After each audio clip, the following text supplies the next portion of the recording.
மிக முக்கியமான ஒரு விஷயத்த சொல்றேன், நல்லா கேட்டுக்கோங்க. மிக முக்கியமான விஷயம், வாழ்க்கை பிறப்புங்கிற ஒரு கோட்ல ஆரம்பிக்குதா இல்லையா? அந்த பிறப்புங்கிற கோட்ல ஆரம்பிச்ச மாதிரியே மறுபடியும் மரணம்ங்கிற அதே கோட்ல வந்து முடியும். பிறக்கும் போது எப்படி ஒண்ணும் இல்லாம வந்தானோ அது போல மரணிக்கும் போதும் ஒண்ணுமே இல்லாம எல்லாத்தையும் விட்டுட்டு போயிருவான். அவனுடைய செல்வம், சொத்து, குடும்பம், குழந்தை எல்லாத்தையும் விட்டுட்டு ஒண்ணும் இல்லாம பிறந்தது மாதிரியே போய் சேர்ந்துருவான். அப்ப எதுக்கு இந்த வாழ்க்கை, எதுக்கு இவ்வளவு பெரிய போராட்டம்னு கேட்கக்கூடியவங்களுக்கு இறை தூதர் இந்த 3 செயல்களை நீங்க உலகத்துல வாழும் போதே விதை போடுங்கன்னு சொன்னாங்க. அது பின்னால நீங்க அறுவடை செய்வீங்க. நீங்க மரணிச்சதற்கு பிறகும் உயிரோட வாழ்வீங்க அதன் காரணமான்னு சொன்னாங்க. அந்த 3 விஷயம் என்ன தெரியுமா? முதல் விஷயம், இறைவன் உங்களுக்கு செல்வம்னு ஒண்ணு கொடுப்பான். அது பிறருக்கு இந்த உலகத்திலேயே கொடுத்து உதவுங்க. அதன் மூலமாக ஒருவன் பலன் பெற்றிருந்தால், அதன் மூலமாக இன்னொரு பலன் பெற்றிருந்தால் அந்த தொடர் நன்மை உங்களுக்கு வந்தடையும்னு சொன்னாங்க.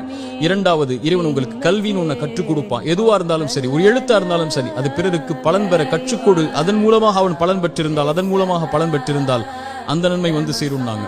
மூன்றாவது, இறைவன் உங்களுக்கு குழந்தை ஒன்று கொடுப்பான். கணவன் மனைவி நோக்கமே அதுதான். அந்த குழந்தையை நல்ல முறையில் வளர்த்தெடுத்து அந்த குழந்தை உங்களுக்காக பிரார்த்தனை செய்யும் அளவிற்கு நீங்கள் வளர்த்திருந்தால் அந்த குழந்தை செய்யக்கூடிய பிரார்த்தனைன்னு சொன்னாங்க. அப்படி நல்ல குழந்தைகளை இந்த பூமியில் இருந்து மரணிப்பதற்கு முன்னதாக வளர்த்தெடுப்பதும் சொன்னாங்க. இந்த 3 விஷயத்தை யார் இந்த பூமியில் மரணிப்பதற்கு முன்னதாகவே உலகத்தில் விதை போடுவாரோ அவர் மரணித்ததற்கு பிறகும் அதை அறுவடை செய்து கொண்டு இந்த உலகத்தில் உயிர் வாழ்ந்து கொண்டே இருப்பார், இந்த உலகம் அழியும் வரைன்னு சொன்னாங்க.